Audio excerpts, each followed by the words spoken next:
본문 말씀 보시면 이제 느헤미야가 이제 공사를 시작하는 건데, 어떤 부분을 누가 책임 맡았나가 3장 전체에 기록이 되어 있어요.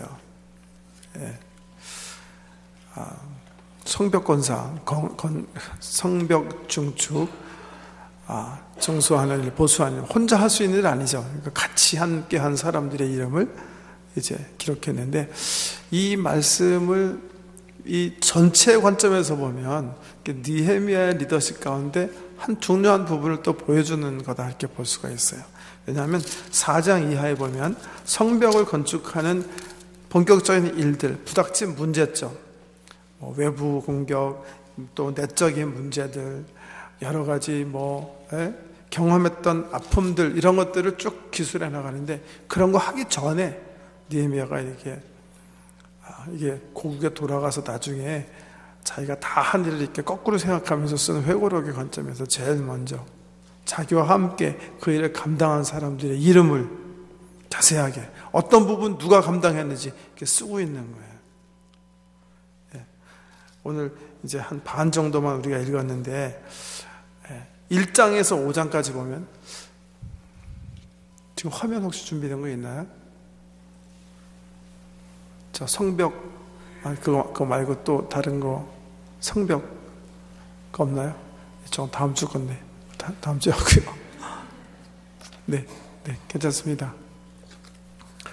예루살렘 성벽이 이렇게 길쭉하게 이렇게 되어 있는데요.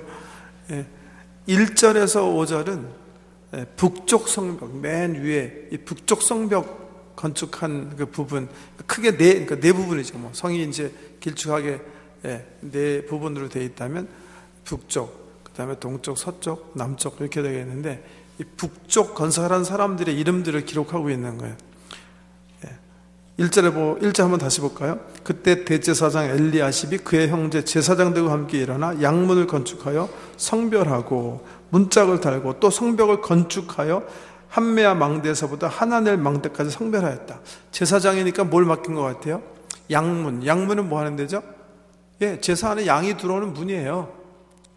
근데 이거는 특별히 하나님께 드리는 성물들이었기 때문에 정말 이 일을 하면서도 그 장소에 이렇게 거룩하게 구별되게 생각하며 성별하면서 일을 했는데, 그 일을 누가 맡게 했다? 대제사장과 그 형제들이 맡게 했다. 왜? 그분들이 제일 관심 가지는 일이기 때문에 두말할 것도 없이 그랬을 거예요. 그죠? 자기들이 그 장소 사용하는 거고, 그 장소를 통해서 하나님께 영광을 올리는 제물들을 가지고 들어오고, 또 거기를 통해서 하나님께 예배를 드리는 그런 그 부분이었기 때문에 앞부분은 그렇게 주로 그 사람들이 했다, 그렇게 얘기하고 있고요. 그래서 1절에서 5절 이 북쪽에 대한 공사라면, 6절에서 13절, 12절, 13절까지는 13절까지는 서쪽과 북쪽 그 공사 맡은 사람들의 이름을 기록하고 있어요. 근데 그림을 보셨으면 좋았을 텐데, 북쪽은 굉장히 사실은 짧아요. 작아요. 근데 서쪽은 굉장히 길어요.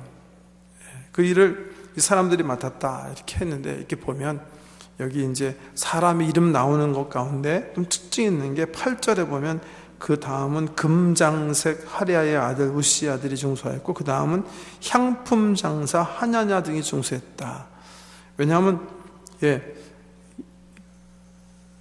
그 다음에 보면 중수하되 그들이 예루살렘의 넓은 성벽까지 하였고, 그쪽의 성벽이 굉장히 넓고 길거든요. 그러니까는 아마 조금 이렇게 그 당시 이 향품 장사, 또 금장색 이런 사람들은 어떤 사람인 것 같아요? 그 당시 상공업을 주로 맡고 있는 사람들이잖아요. 그러니까 장사를 통해서, 비즈니스를 통해서 이제 재력이 있는 사람들이 그쪽 성벽을 맡게 한 것 같고요. 오늘 읽질 않았지만 14절에서 19절까지 보면 이 남동쪽 지역인데, 남동쪽 지역은 7개로 구분해요. 그래서 한 부분은 예루살렘 거민이 담당하게 하고, 나머지 6부분은 예루살렘에 살지 않는 기드온에 사는 사람, 저쪽 동네에 사는 사람, 밖에 예루살렘과 상관없는 사람들을 다 또 동원해가지고 그 사람들이 책임지게 하고, 그 다음에 20절 이하에 보면 동쪽 성벽은 아마 그쪽이 주로 거민들이 살던 지역인 것 같아요.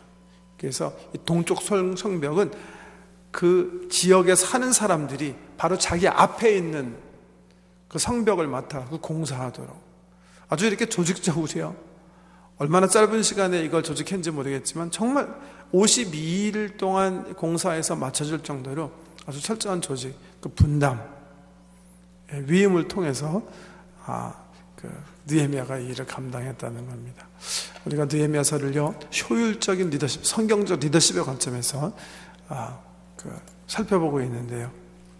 여기서 발견할 수 있는 중요한 단어가 바로 위임이라는 단어예요. 위임. 왜? 큰일은 혼자서 할 수 있는 일이 없다고 그랬죠. 큰일은 항상 같이 해야 돼요. 같이. 근데 같이 하면서 시너지를 창출하기 위해서 섬기는 분들이, 리더들이 꼭 기억해야 할 그 단어가 뭐냐면 그 위임이라는 단어예요. 다른 사람들에게 위임, 힘을 나눠주는 거, 힘을 실어주는 일. 그래서 영어에 보면 empowering leadership이다 그렇게 표현해요. empowering leadership. 권위를 위양해서 다른 사람들로 하여금 충분한 권위를 가지고 책임을 맡게 하는 그런 리더십, 이런 것들이 중요하다. 근데 느헤미야는 보면 뭐 틀림없이 이런 그 권위를 위양하고 이임해서 다른 사람과 함께, 다른 사람이 기분 좋게 일할 수 있도록 그런 일을 하는 사람이다 볼 수 있어요. 성경에 보면 두말할 것 없이 제일 이 위임의 귀재는 우리 예수님이다 그렇게 저는 생각합니다. 우리가 그 주일날 마태복음 이렇게 읽어나가면서 공부하는데 마태복음 5장 산상보훈을 말씀드리면서 마태복음의 그 전반부 구조 우리가 한번 살펴봤잖아요. 한번 다시 한번 볼까요? 마태복음 4장 이렇게 펴시면 마태복음 4장 23절에 예수님의 사역을 서론으로 딱 써마라이서 했다고 그랬죠. 예수께서 온 갈릴리에 두루 다니사 그들의 회당에서 가르치시며 천국 복음을 전파하시며 백성 중에 모든 병과 모든 약한 것을 고치시니, 이게 앞으로 이제 마태가 소개할 마태복음 전반부의 내용의 서론 부분이다 그랬어요. 그래서 5장, 6장, 7장은 예수님께서 선포하신 천국 복음, 그 다음에 8장, 9장은 예수님께서 고치시고 기적을 일으키신 것 가운데 제일 대표적인 거 9개를 마태가 기록하고 있다 그랬죠. 그래서 이제 우리가 공부한 것처럼 9장 마지막에 보면 다시 이제 기억하세요? 숨이 쌍은 법 그래가지고 다시 좀 아까 읽은 4장 23절 말씀을 9장 35절에 다시 반복해서 썼다 그랬죠. 그죠? 예수께서 모든 도시와 마을에 두루다니사 그들의 회당에 가르치시며 천국 복음을 전파하시며 모든 병과 모든 약한 것을 고치시니라, 이렇게 딱 얘기했어요. 근데 그 다음에 주님께서 뭐 한 건 우리 주일날 살펴보지 않았죠. 그 다음에 무슨 말이 나와요? 예수님께서 제자들에게 이렇게 얘기하세요. 야, 추수할 것은 많은데 추수할 일꾼이 부족하니까 너희가 열심히 하나님께 기도해라. 추수할 일꾼을 보내달라고. 그렇게 얘기하신 다음에 10장에 보면 어떻게 하세요? 이게 바로 이제 인파워링 리더십이라는, 어떻게 하세요? 예수께서 그의 12제자를 부르사 더러운 귀신을 쫓아내며 모든 병과 모든 약한 것을 고치는 권능을 주시니라. 그러면서 7절에 이렇게 명령하세요. 가면서 전파하여 말하되 천국이 가까이 왔다 하고 병든 자를 고치며 죽은 자를 살리며 나병한 자를 깨끗하게 해라. 마가복음이 이런 스트럭처로 써 있는 거예요. 4장에서 9장까지는 어떻게 해요? 예수님께서 가리키신 천국 복음, 그 다음에 가리키신 행하신 여러 가지 이적들 얘기한 다음에 9장 이후에 뭐예요? 자기가 다 보여줬어요. 지금까지 4장에 보면 12제자 세우시죠. 그 제자들을 같이 다니시면서 다 5장에서부터 9장까지 반복해서 훈련시키신 다음에 어떻게 10장에 보면 위임하시는 거예요. 이제 너희가 해라. 너희가. 그래서 내보내세요. 누가복음에 보면요 9장에 지금 좀 아까 우리가 살펴본 마태복음 10장의 기사가 나와요. 그런데 마태복음 10장에 보면 예수님께서 보세요. 12제자 내보낸 다음에 12제자들이 돌아와서 막 기뻐가지고 우리가 예수님 숭배했더니 정말 대띠다. 막 사탄이 하늘에서 막 떨어지고 막 난리 칩시다. 그래서 기뻐서 돌아오니까 예수님께서 누가복음에 보면 이 마태복음에 기록되지 않았는데요, 그 다음번에 어떻게 하세요? 70인을 선정하셔서 똑같이 위임해서 또 내보내세요. 그렇게 해서 반복으로 훈련시키신 다음에 마태복음 28장 맨 마지막에 보면 부활하시고 나서 뭐라고 그러시죠? 하늘과 땅의 모든 권세를 내게 주셨으니 그러므로 너희가 가라, 너희가 가라. 모든 족속을 향해서 가고 그분을 제자 삼고 내가 네게 분부한 모든 것을 가르쳐 지키게 하라. 네. 다 위임하시고 3년 훈련 후에 떠나시고, 임파워링 리더십이에요. 임파워링 리더십. 예수님께서 그렇게 생각하셨어요. 야, 얘네들 꼬라지 보니까 이거 12명, 뭐 400명, 500명 남았는데 이거 얘네 가지고 되겠나? 네. 그렇게 생각하지 않고 제자들에게 모든 얘기를 맡기시고 떠나는 임파워링 리더십. 임파워링 리더십 하면 기억나는 일이 있어요. 왜냐하면 2년 전인가요? 3년 전에 저희 교회가 자연적 교회 성장 연구소 통해서 우리 교회의 어떤 그 건강 상태를 한번 좀 객관적으로 진단해 보자. 거기서 주로 세계교회 그 성장을 이렇게 가늠하는 그 베리어블 함수를 한 8개 정도 사용해요. 그 함수를 가지고 뭐 이를테면 이 교회가 임파워링 하는 리더십을 가지고 있는지, 위임형 리더십이 있는지, 예배가 인스파이링한지, 예배가 이를테면 은혜로운지, 또 그 열정적인 영성을 가지고 있는지, 사랑이면 나눔이 충분한지, 또 뭐죠? 관계적 전도. 그러니까 세상 사람들이 교회를 통해서 복음을 받을 수 있는 그 효율적인 방법으로 전도하는지, 또 아주 간단하면서도 효율적인 행정 체계를 가지고 있는지, 조직을 갖추고 있는지, 그다음에 은사 중심적인 그런 사역을 하는지. 하나 빼먹은 것 같은데 그게 뭐죠? 기억나시면 계십니까? 자, 등등. 이 베리어블로 이제 교회를 살피는 거예요. 그래갖고 세계교회와 컴페어하는 거예요.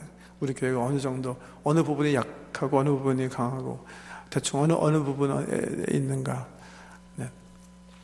그러면서 이제 우리 교회 약한 부분도 우리가 좀 발견하고 보충해야 되겠다는 생각도 했는데, 참 우리가 감사하게 생각한 거는요, 그 가장 우리 교회 스트롱한 그 부분이 그 임파워링 리더십이다. 특별히 다른 세계교회와 이렇게 견주어서 보면 그 포인트가 굉장히 하이에요. 하이. 굉장히 우리 교회는 나눠서 일하는, 굉장히 자기 각 그 부서에서 촌장님들이나 팀장님들이나 충분한 어떤 권위를 가지고 일을 하실 수 있도록 이렇게 맡기는 위임형 교회다. 제일 높은. 제가 지난 정책당에 하면서 참 장로님들에게 감사하다 하는 한 순간이 있었는데요. 그게 뭐냐면 장로님들이 더 우리가 위임형 교회가 되기 위해 어떻게 하면 그 일하시는 분들을 더 우리가 신뢰하고 세워드릴까 하는 관점에서 주보를 거론하신 적이 있으세요? 여러분 뭐 느끼시는지 모르겠는데 요즘 주보 보면 옛날 작년, 재작년과 좀 다른 게 하나 있죠. 사역 광고 나갈 때 작년까지만 하더라도 주로 많이 이제 개발원 장로님 이름들이 주로 나가는데, 그 작년 우리 정책당에서 지적이 된 거예요. 사역은 주로 이제 우리가 팀장님 중심으로 집사님들이 수고하시니까 개발원이나 장로님들 이름을 주보에 넣지 말고 실질적인 실무를 담당하시는 집사님 이름들을 쓰는 게 좋겠다. 그래서 뭐 순식간에 원장인지로 옳은 방법이겠다. 그래갖고 이제 주보에 항상 우리 집사님, 팀장님 중심 사역팀 중심적인 어떤 광고를 하는데요. 이런 것들이 이 위임하는, 함께 일하는 그런 일이다. 그렇게 볼 수가 있습니다. 오늘 본 말씀 가지고요, 이 위임형. 왜냐하면 이 시너지를 창출할 수 있으려면 함께 일을 잘 맡겨서 위임하는 그런 리더십을 발휘해야 되는데, 위임 잘하는 리더들의 혹은 공동체의 특징, 그 세 가지를 이렇게 한번 좀 우리가 배우기 원해요. 오늘 본문 말씀 가지고. 첫 번째 특징은 역시 사람을 중히 여긴다는 거예요. 여러분, 리더십에 있어서 사람만 중요한 건 아니에요. 어떨 때는 원칙이 중요할 때가 있어요. 어떨 때는요, 타스크가, 사역 자체가 굉장히 중요할 때가 있어요. 그렇지만 목표를 이루는 것도 중요하지만 효율적인 공동체, 효율적인 리더십들은 사람을 중요히 여기는 거예요. 사람. 구태여 좀 비교적으로 얘기하면 타스크 자체보다 사람을 더 중요히 여기는 그런 리더십을 가지고 있다, 이렇게 생각할 수가 있는 거예요. 오늘 느헤미야서 보면 보세요. 아까 말씀드린 것처럼 느헤미야는 회고록이에요. 회고록. 이걸 다 마친 다음에 수년이 흐른 다음에 아마 느헤미야가 이제 리타이어 하면서 하나님께서 주신 은혜들을 회고록식으로 기록한 그런 책인데요. 4장, 5장, 6장, 7장, 8장 보면 52일 동안 경험한 여러 가지 일들에 대해서 느헤미야가 기록해요. 근데 이 회고록의 특징이 보면 느헤미야가 어땠다고요? 사람들을 먼저 기록해 놓는 거예요. 사람을 중요하게 여기는 그런 리더십. 한 걸음 더 나가서는 이제 사람을 믿어주는 그런 리더십이다, 그렇게 볼 수가 있어요. 역시 믿어주는 관점에서 우리 복음서를 보면 제일 두드러진 그런 분은 역시 우리 예수님이세요. 특별히 여러분, 베드로의 사건 한번 생각해 보세요. 1년, 2년, 3년 갈릴리 어부하던 사람 불러가지고 이 사람에게 복음을 맡기기 위해서 3년 동안 먹고 자면서 훈련시키셨어요. 인턴십도 하고. 그리고 이제 예수님은 십자가 부활을 통해서 이제 하나님 나라로 갈 때가 다 된 거예요. 근데 이 베드로가 어떻게 해요? 정말 예수님 뒤통수 때린 거죠, 그죠? 십자가 지시는 그 밤에 제일 믿었던 베드로, 아니 제일 신임하고 맡겨야 하는 이 베드로가 예수님을 모른다고 부인했을 뿐만이 아니라 예수 이름에다가 저주했다, 그렇게 성경에 얘기하고 있어요. 그 저주의 내용은 밝히지 않았을 거예요. 이 성경이 쓰여졌을 때 베드로는 초대교회 가장 영향력 있는 지도자예요. 많이 소위 워러다운해서 썼을 거예요. 부드럽게 표현했을 거예요. 3번에 걸쳐서 예수를 모욕하면서 자기가 예수와 관계없다고 그냥 조그만 그 계집아이 밑에서까지, 앞에서까지 예수를 배반하게 되죠. 저는 복음 중에 복음이 그래서 요한복음 21장이라고 생각하는데요. 그 상황을 그려보면 베드로가 예수님 부활하셨다는 소식을 들어요. 근데 그 부활하신 예수님을 감히 섬기지 못한다고 생각한 것 같아요. 그래서 예루살렘을 떠나서 다시 고향으로 갑니다. 그래서 거기서 배를 다시 타는 거예요. 디베랴 바닷가에서 다시 돌아온 거예요. 근데 그 장소에 우리 예수님께서 찾아가세요. 그러니까 멀리 밤새도록 고기잡이 하는 사람들을 물끄러미 보시면서 성경 우리 예수님께서 손수 아침을 이렇게 호숫가에서 이렇게 만드세요. 그리고 새벽 낚시 고기잡이 마치고 돌아오는 그 베드로를 향해서 아주 부드럽게, 얘야 깊은 곳에 가서 그물을 던져라. 근데 그 말을 듣고 베드로가 지금 호숫가에 그 새벽 미명 가운데 있는 그분이 예수라는 사실을 알죠. 그래서 정신없이 배에서 뛰쳐나와서 예수님께 다가옵니다. 예수님 얼마나 할 말씀이 많으셨겠어요. 지금 이제 예수님은 이제 떠나시는 거예요. 우리 예수님 보면 정말 멋진 분인 것 같아요. 그냥 딱 세 퀘스천만 물어. 너 이것들보다 나를 사랑하느냐? 이것이 뭔지는 잘 모르겠어요.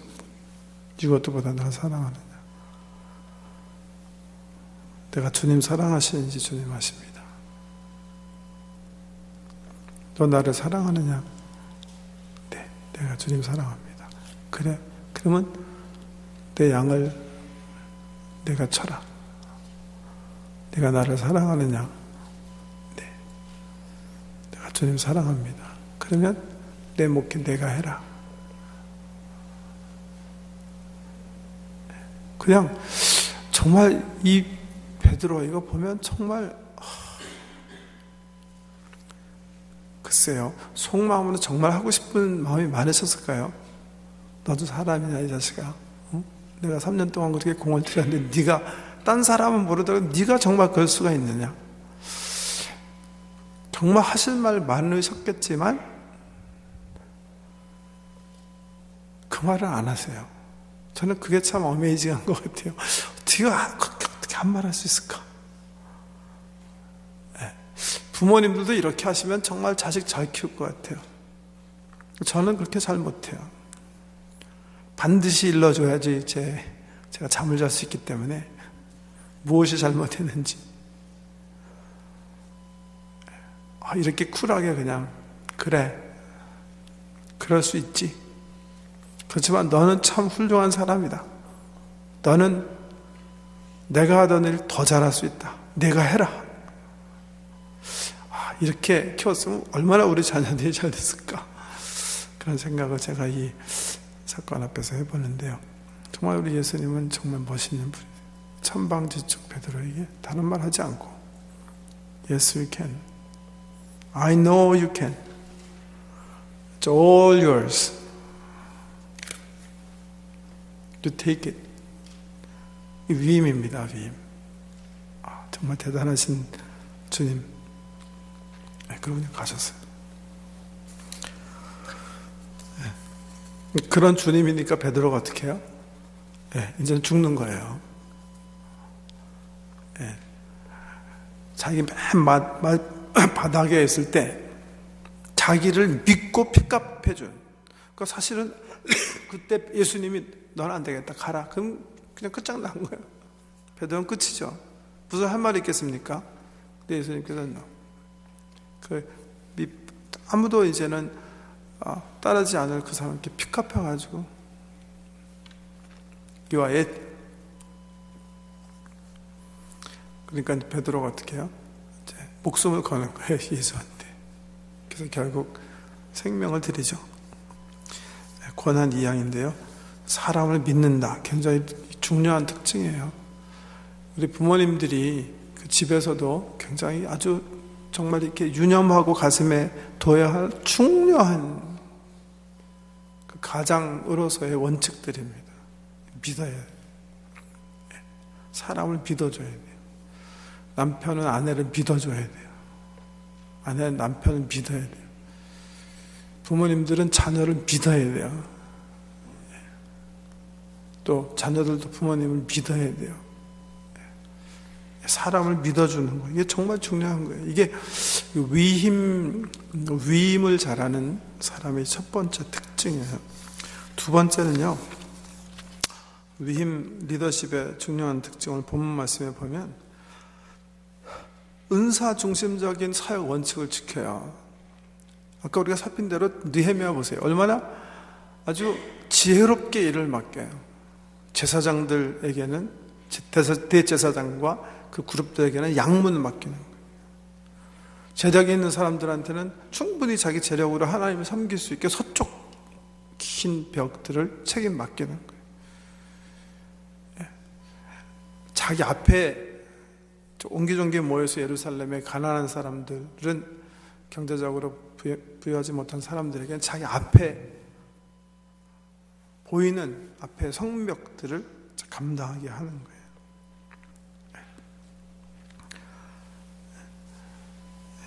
뭐예요? 능력대로 은사대로 또 마음의 소망대로, 그렇죠? 제사장이 가장 관심 있어 하는 건 뭐였을까요? 그 두말할 것도 없이 성벽 가운데 양문이에요. 하나님의 성물이 들어오는 문이에요. 제일 관심 있는 것을 그분들로 하여금 맡기는 거예요. 어떤 사람은 능력에 따라서, 어떤 사람은 마음의 소망에 따라서, 어떤 사람은 경험에 따라서 이렇게. 그래서 우리 교회에서 사용하는 단어 가운데 shape이라는 단어 기억하시죠? shape, 모양이라는, shape, S, spiritual gift, 은사 중심적. H는 뭐죠? 하나님께서 우리 마음의 소망을 두고 일하신다 그랬죠. 내가 하고 싶은 일, heart.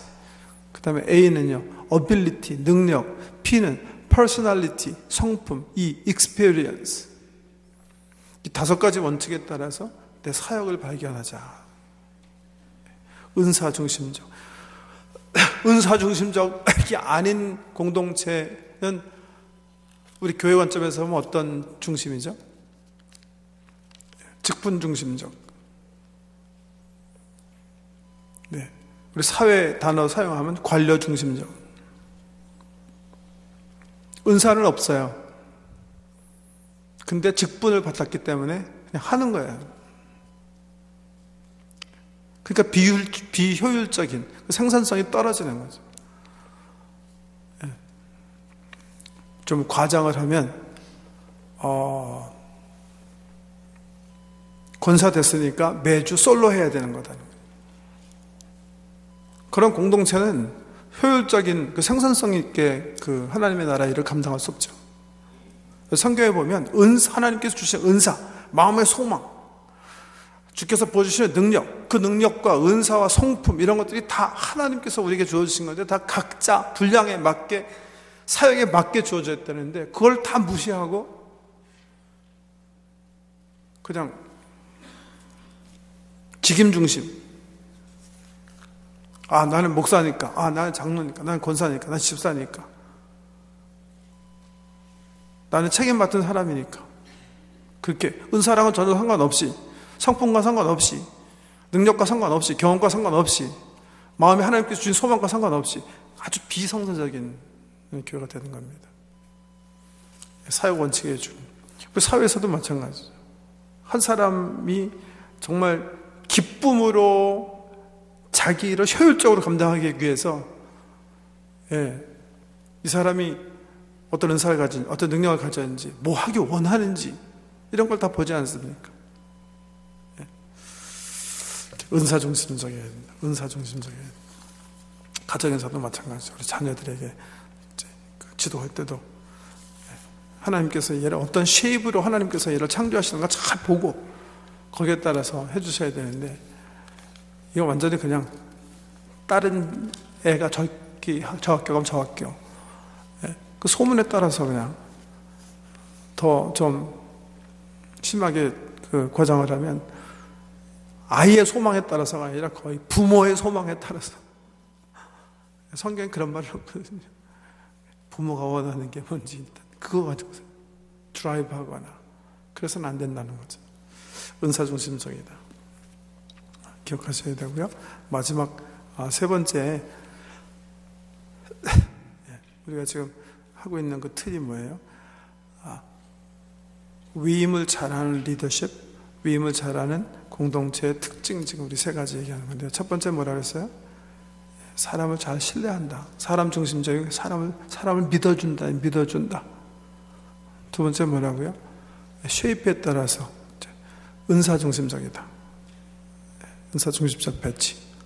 세 번째는요, 치리의 원칙이 분명하다. 예요.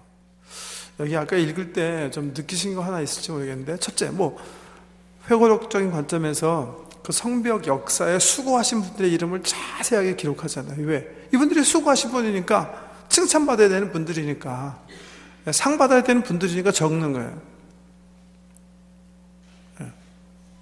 그런데 여기 읽다 보면 좋지 못한 그룹들도 이렇게 기록이 돼 있어요. 5절 보면 보세요. 그 다음은 드고와 사람들이 중소했으나 그 귀족들은 그들의 주인들의 공사를 분담하지 아니하였다. 이거는 성경 역사에 이제 영원히 이제 각인되어지는 그 성벽 공사에 참여하지 않은 분들에 대한 기록인데요. 네. 상을 받아야 되는 사람들에 대한 치리, 또 게으름을 핀 사람들에 대한 치리, 이게 분명해야 된다는 거죠. 네. 어느 단체든 어느 공동체든요, 효율적인 성과급을 거두는 공동체는 이 상벌 규정이 클리어하다. 아마 이 규정이 제일 잘 안 지켜지는 게 그래도 교회가 아닐까, 저는 그렇게 생각하는데요. 교회가 워낙 이 사회적인 단어를 사용하면 좀 발론토리, 자발적 공동체이기 때문에 상벌 규정이 좀 클리어하지 않을 수가 있어요. 그냥 후지부지 넘어갈 수가 있어요. 근데 실질적으로 이제 공동체를 연구하시는 분들의 말에 의하면 잘 안 되는 공동체, 비효율적인 공동체일수록 리더가 인심이 후화돼요. 그래서 항상 목표는 낮고 평가는 적당히 하고 상벌은 없대요. 이게 아주 비효율적인 공동체 특징이에요. 목표는 낮고 평가는 적당히 하고 상벌은 없고, 이런 공동체가 효율적으로 일을 감당할 수 없다는 거죠. 이런 공동체 절대로 안 되는 공동체. 어느 공동체가 목표를 가지고 다른 박질 하는 거예요. 그런데 이 효율적이지 못한 공동체는 리더들이 구성원들에게 뭐라 그럴까요? 잘 보이려고 한다 그럴까요? 그렇기 때문에 불합리한 것도 지적하지 않고 그냥 넘어가요.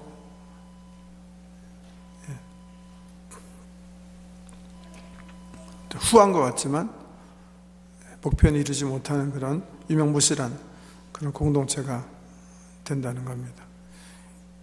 그래서 공동체는 항상 목표는 우리가 첫 시간에도 말씀드린 것처럼 실현 가능성 있는 것보다 항상 높게 잡는 게 옳아요. 실현 가능한 것보다 목표는 높게, 평가는 철저하게, 그리고 상벌, 보상은 또한 철저하게 하는 것이 우리 공동체의 특징이고 효율적인 리더십의 특징이라는 겁니다. 보면 느헤미야가 이런 위임형의 관점에서 볼 때도 정말 아주 훌륭한 지도자예요. 그렇기 때문에 52일이라는 아주 짧은 시간에 많은 사람을 동원해서 아주 효율적으로 기분 좋게 이 성벽 공사를 끝낼 수가 있었다는 겁니다. 우리 가정에서도 그렇고 교회에서도 그렇고 사회 공동체, 우리가 속한 공동체에서 우리 리더십이 정말 이런 멋진 위임형인지 한번 이 말씀을 가지고 생각해보는 그런 시간이 됐으면 좋겠습니다. 우리 기도하십시다. 한번 우리 1, 2분 동안이라도 우리 자신을 한번 좀 돌아보는 시간 됐으면 좋겠어요. 내가 속한 지역에서 내 리더십을 느헤미야 관점에서 한번 이렇게 한번 리뷰해 보세요. 평가해 보세요. 나는 위임을 잘하는 사람인지, 사람을 이렇게 신뢰하는 사람인지. 우리 다 가족 공동체 가장들이 다 오셨는데요. 네, 내가 내 아내에게, 남편에게 정말 이렇게 위임해서 믿어주는 그런 사람인지, 믿고 맡기고, 또 우리 자녀들 향해서도 한번 생각해 보세요. 믿고 맡기고. 네.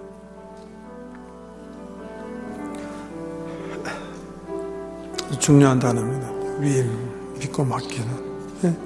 우리 자신을 살펴보면서 혹시 우리가 고쳐야 될 부분들이 있거나 또 고백해야 될 부분이 있으면 주님께 1분 동안 우리 기도 올리도록 하겠습니다.